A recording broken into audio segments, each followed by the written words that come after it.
ये चिंता छत्तीसगढ़ में भी है। छत्तीसगढ़ में भी कोरोना संक्रमण लगातार बढ़ रहा है। शुक्रवार को छत्तीसगढ़ में 447 नए कोरोना मरीज मिले हैं। रायपुर में एक बार फिर सबसे ज्यादा 121, जबकि दुर्ग में 106 नए कोरोना मरीजों की पुष्टि हुई। प्रदेश में एक्टिव मरीजों की संख्या 3,500 को पार कर गई। एक सप्ताह पहले एक्टिव मरीजों की संख्या 3,000 से कम थी। अब 3,577 एक्टिव मरीजों की संख्या है। प्रदेश में प्रतिदिन डिस्चार्ज होने वालों से अधिक नए मरीजों की पुष्टि हो रही, जबकि एक सप्ताह पहले तक डिस्चार्ज होने वाले मरीज ज्यादा हुआ करते थे। प्रदेश में एक ही परिवार से या समुदाय से एक से ज्यादा लोग पॉजिटिव पाए जा रहे हैं।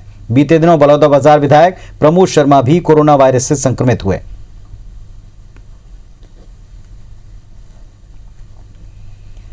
मध्य प्रदेश में कोरोना वायरस एक बार फिर तेजी से फैला है। 24 घंटे के दौरान के आंकड़े देखें, 603 नए मरीज मिले हैं।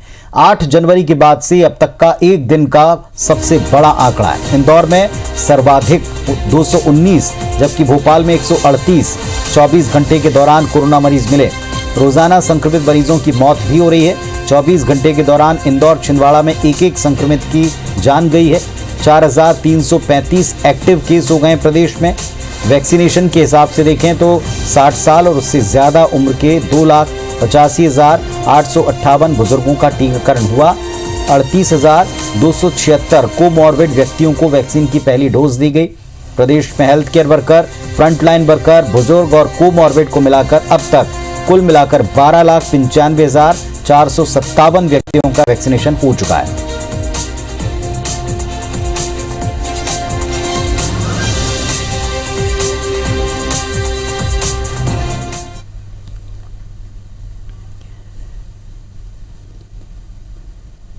और इस वक्त अपडेट देने के लिए दो सहयोगी हमारे साथ में जुड़ गए हैं। रायपुर से हमारे साथ विनय आ चुके हैं और भोपाल से हमारी सहयोगी नीलम हमारे साथ जुड़ गई हैं।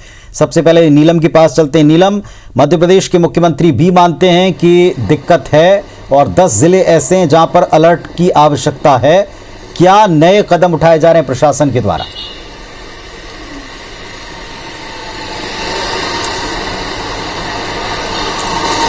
जी, जैसे कि हम देख रहे हैं कि मध्य प्रदेश में जो कोरोना संक्रमण के खतरा है वो लगातार दिनों दिन बढ़ता जा रहा है। पिछले 24 घंटे के दौरान 603 मामले सामने आए थे और ये 8 जनवरी के बाद का अब तक का एक दिन का सबसे बड़ा आंकड़ा है, जिसे लेकर मुख्यमंत्री शिवराज सिंह चौहान ने भी जो है चिंता जताई है। और ऐसी जानकारी मिल रही है कि खासतौर पर राजधानी भोपाल, इंदौर और महाराष्ट्र से सटे हुए जो जिले हैं वहां पर फिर से सख्ती दिखाई जाएगी। इन जिलों में हो सकता है कि दिन और रात में जो दुकान खोलने का समय है उस पर कोई निर्णय सोमवार तक लिया जाएगा। ऐसी जानकारी मुख्यमंत्री शिवराज सिंह चौहान ने खुद भी दी है, क्योंकि यही जो जिले मध्य प्रदेश महाराष्ट्र बॉर्डर से सटे हुए जो जिले हैं वहां केस बढ़ रहे हैं और इसके अलावा इंदौर और भोपाल में जो लगातार केस बढ़ रहे हैं वो सबसे ज्यादा चिंता का विषय बने हुए हैं। तो इन्हीं शहरों में जो है प्रशासन अब शक्ति और ज्यादा दिखाने की ओर कदम बढ़ा सकता है। जी, तो ये स्थिति है वहां, क्या हालात हैं छत्तीसगढ़ के, जानते हैं हमारे सहयोगी विनय से। जी विनय, बताएं, अपडेट दें।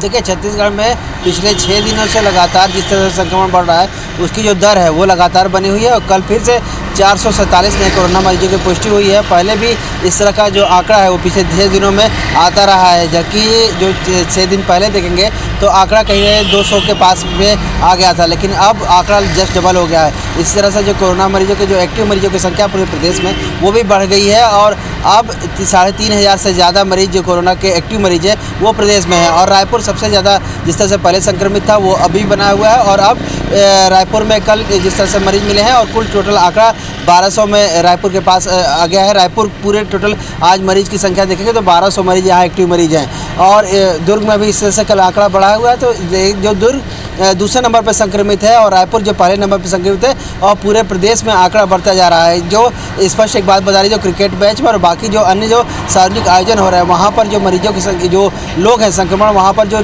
गाइडलाइन है उसका पालन नहीं कर रहे हैं और इसी तरह से इस कारण से संक्रमण बढ़ रहा है। एक बात जरूर कहना चाहेंगे कि जिस तरह से देखिए कि पहले जो 1-2 मरीज मिलते थे और अब इस तरह से सामुदायिक जो ब्लास्ट है वो होने लगा है और एक एक परिवार में कहीं 6, कहीं 8 और कहीं 10, कोई 12 मरीज मिल रहे हैं। तो किसी दिन बुलेटिन में देखेंगे तो अगर 3 परिवार हैं तो उसमें से 28 जो पूरे टोटल में 28 लोग संक्रमित रहते हैं, कभी 12 लोग संक्रमित रहते हैं, कोई 10 लोग संक्रमित रहते हैं। तो परिवारों में भी संक्रमण एक तरह से देखने का, पूरे परिवार में लोग भी अब संक्रमित हो रहे हैं, एक समाज में भी लोग संक्रमित हुए। कल एक और विधायक संक्रमित हुए हैं बड़ौदा बाजार के, और उसके साथ साथ में बिलासपुर में एक स्कूल है, वहाँ पर भी बड़ी संख्या में इस स्कूल में कोरोना पॉजिटिव जो मरीज हैं उनकी पुष्टि हुई है और अब स्कूल को 14 दिन के लिए बंद कर दिया गया है। हालांकि ये जरूर कहना होगा कि जो रायपुर और तमाम जो स्वास्थ्य विभाग का अमला है अन्य जिलों का, वो लगातार इस बात पे फोकस कर रहा है कि कहीं ना कहीं जो कोरोना संक्रमण है दर उसको रोका जा सके, बढ़ने न दिया जाए। क्योंकि जिस तरह से पहले की तुलना में देखेंगे तो जो जुलाई में जो आंकड़े थे उसी तरह से कमोवेश आंकड़े उसी तरह से हो गए और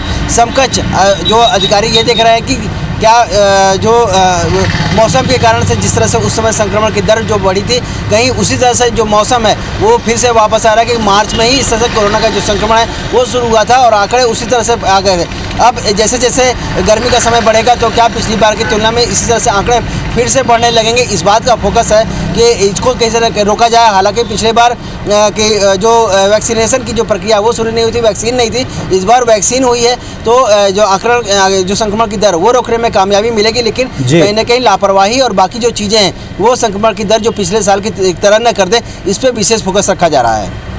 चलिए देखना होगा कि ये जो स्थितियां हैं ये कैसे संभलती हैं, लेकिन सबको सतर्क रहना है क्योंकि मुख्यमंत्री भी इस बात को बार बार तस्दीक करके कह चुके हैं कि लॉकडाउन लगाना पड़ सकता है, लेकिन ऐसी नौबत ना आए तो बेहतर है क्योंकि सबको इससे नुकसान होता है। बहुत शुक्रिया आप दोनों का अपडेट के लिए।